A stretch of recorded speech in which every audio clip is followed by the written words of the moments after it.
Hey guys, Marty here from Cicada Audio. Today on our workshop, we're going to show you 3 helpful tips to getting some audio installed in your Harley Davidson.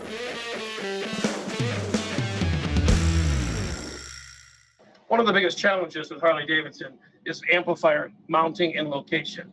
So once we've removed the headlight and the factory radio, once our amplifier has been installed in our new amp rack, because this room's already pretty tight and you don't want to modify or cut anything, once our amp is installed here on our amp rack, you can slide it in here.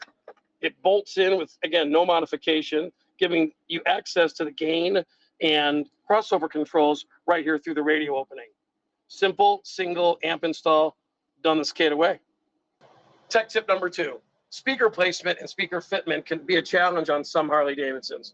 Here at Cicada, we have our brand new CMX 6.5 carbon matrix cone mid-bass woofer that's a direct drop-in.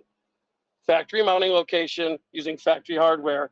When coupled with our Road Glide replacement grill, adding our tweeter is a great way to upgrade your audio. Tech tip number 3. Earlier we talked about adding mids and tweets to the front upper panel of your Road Glide. So here at Cicada, we have now taken the guesswork out of adding subs. Adding a sub has never been easier. So our kit includes a simple cut-in ring, bag brace, optional 3-inch tunable port, giving you all the components and taking the guesswork out of this type of installation. We also have available, when you're adding these subs, you're always going to want to protect your 6x9. But these hard dividers keep the passive radiator effect from happening with any type of aftermarket coax or mid-bass woofer. And there you have it. 3 helpful tech tips to add audio to your bike. Thanks for tuning in to today's workshop.